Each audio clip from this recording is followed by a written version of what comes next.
Perkenalkan, nama saya Muhammad Rafi Sani dan di samping saya dan kameramen saya Nadi Jalil Hamdi. Kami merupakan mahasiswa Institut Agama Islam Hamdan Wadi Nahdlatul Ulama Lombok Timur. Kami dari Prodi PAI semester 3 kelas K dari kelompok 4 akan melakukan penelitian atau wawancara ke pondok pesantren Syekh Abdurrahman di Kota Raja. Oleh karena itu ikuti terus perjalanan kami. Ya, assalamualaikum warahmatullahi wabarakatuh. Sekarang kami sudah berada di depan pondok pesantren Syekh Abdurrahman di Kota Raja. Inilah dia. Oleh karena itu, mari ikuti kami masuk.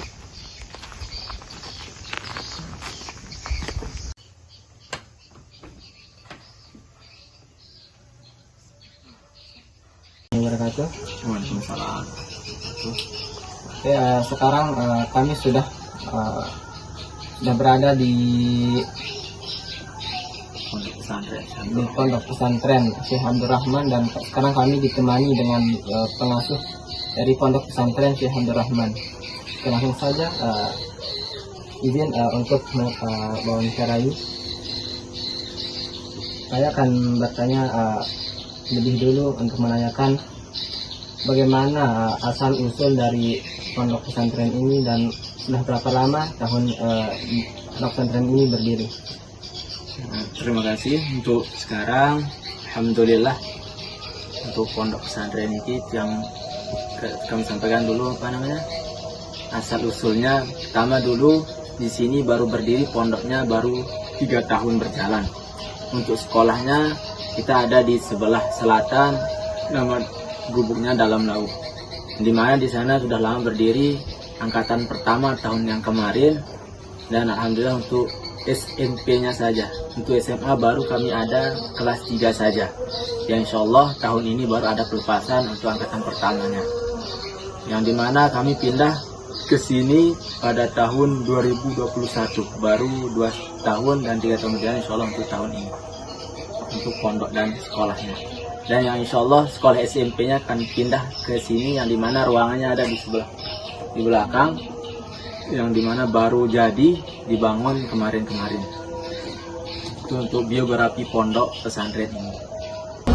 Program ekstrakurikuler yang tersedia untuk mendukung perkembangan siswa. Nah, untuk ekstrakurikulernya ada beberapa. Yang pertama yaitu karate, yang dimana kegiatannya setiap hari Rabu sore, yang dimana alhamdulillah sudah beberapa kali siswa-siswi atau santri-santriwati mengikuti kejuaraan. Nah, insya Allah di bulan besok juga akan ada kejuaraannya. Dan yang kedua pramuka, yang dimana di kegiatan setiap Sabtu, yang dimana juga alhamdulillah berjalan lancar kemarinnya, karena mungkin sekarang pembinanya lagi ada halangan maka itu terhenti. Dan yang ketiga ada eskul tahfiznya, tahfiz Quran dan ada tahfiz kitab, yang alhamdulillah dari beberapa siswa-siswi atau santri-santriwati sudah ada yang bisa menghafal dan bisa membaca kitab. Apakah ada kegiatan-kegiatan peserta didik di luar sekolah? Untuk kegiatan di luar sekolah diadakannya study tour setiap sekali sebulan, di mana untuk merefresh pikiran siswa-siswi atau anak-anak peserta didik supaya bisa mempelajari bukan hanya di lingkungan sekolah, tapi bagaimana pembelajaran di luar sekolah juga. Apakah ada inisiatif khusus untuk memfasilitasi pembelajaran peserta didik? Nah, alhamdulillah untuk dari tahun yang kemarin kami menerima beberapa bantuan dari pemerintah, yang dimana itu inisiatif sendiri dari pihak sekolah atau pondok untuk bagaimana memperkembangkan fasilitas yang ada di pondok sekolah untuk peserta didik atau santriwati. Dimana salah satu contohnya kami kemarin tahun ini mendapat 20-an fasilitas Chromebook dari pemerintah, yang dimana bisa digunakan untuk kegiatan ujian di sekolah yang berfasilitas komputer. di mana untuk tahun kemarin sudah bisa digunakan untuk yang SMP untuk ujian nasionalnya. Salah satunya sekarang ini contohnya kerumput yang didapatkan dari pemerintah. Dan ada beberapa di pondok cuman untuk supaya santriwan santriwati bisa mengerjakannya apabila ada tugas dari sekolah, dan sisanya semua di sekolah untuk digunakan. Bagaimana sekolah mempersiapkan siswa untuk menghadapi ujian atau ujian nasional? Untuk kegiatan ujian dan ujian nasional, di sanalah bagaimana bentuk tantangan bagi kami juga, karena di pondok ada pembelajaran lain dari sekolahnya, tidak bisa namanya disatukan karena di pondok ada keagamaannya khusus, tidak umum. Maka itu PR bagi kami. Salah satu caranya adalah kami mengkhususkan waktu pembelajaran untuk siswa-siswi yang akan melakukan ujian. Di pada malamnya kita kasih dia untuk belajar tanpa mengikuti kegiatan pondoknya, supaya dia fokus untuk pembelajaran yang ada di sekolah untuk mempersiapkan diri untuk ujian-ujian di sekolahnya. Apakah terdapat dukungan khusus untuk peserta didik yang berprestasi? Nah, untuk dukungan peserta didik yang berprestasi, ada beberapa hal yang pernah diusahakan dari pihak sekolah dan pihak pondok, yaitu mahasiswa yang ada di beberapa fakultas. Malahan ada yang sampai siap menerima gratis full apabila siswa-siswi itu mempunyai prestasi. Dan dimana kemarin juga ada tawaran dari pihak kepolisian untuk beberapa siswa-siswi yang mempunyai prestasi, beberapa persyaratan prestasinya untuk bisa langsung diterima di kepolisian. Dari pihak sekolah selalu menyiapkan jalur-jalur untuk keberlangsungan siswa-siswi yang ingin terus menambah ilmu ke jenjang yang lebih tinggi lagi. Apakah sekolah memiliki kebijakan anti-bullying dan langkah-langkah penanggulangannya itu seperti apa?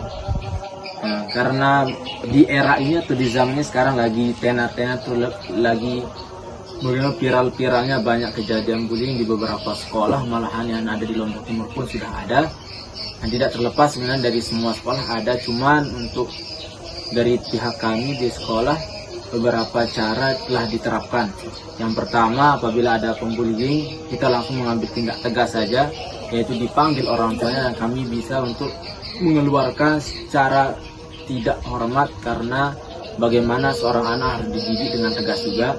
Karena kalau pakai teguran saja mungkin masih dianggap hanya sebagai suara oleh anak-anak, maka kami mengambil tindak tegas, yaitu dengan mengeluarkan secara tidak hormat langsung dari sekolah. Apakah peran orang tua dalam mendukung pendidikan di pondok pesantren ini? Di pondok, untuk peran orang tua sangat berperan banget, karena alhamdulillah untuk setiap bulannya kita pakai rapat bulanan di pondok sebagai evaluasi antara wali santri, wali murid dengan semua pihak pondok maupun sekolah, yang dimana di sana bagaimana disampaikan bagaimana hasil didikan dari sekolah dan pondok, apakah pas di rumahnya santri maupun santriwati ataupun murid sama kelakuannya, apakah di pondok baik terus di rumah berbeda, maka kita melakukan evaluasi dari pihak di rumah atau orang tuanya. Di mana kami berikan juga beberapa lembaran setiap ada kegiatan di rumah anak-anak kami ataupun anak didik, peserta didik, supaya menjadi evaluasi nanti di rumah juga ikut menilai sendiri dari pihak orang tuanya bagaimana hasil dari pendidikan anak tersebut, apakah sudah berhasil, apakah ada perkembangannya dari sebelum dia sekolah itu. Dan apalagi mungkin mau ditanyakan mengenai kegiatan di sini. Mungkin untuk hari ini karena lagi libur maka santrinya juga masih di rumah ya, belum bisa dilihat, tapi untuk lingkungan bisa dicek bagaimana fasilitas-fasilitas di pondok.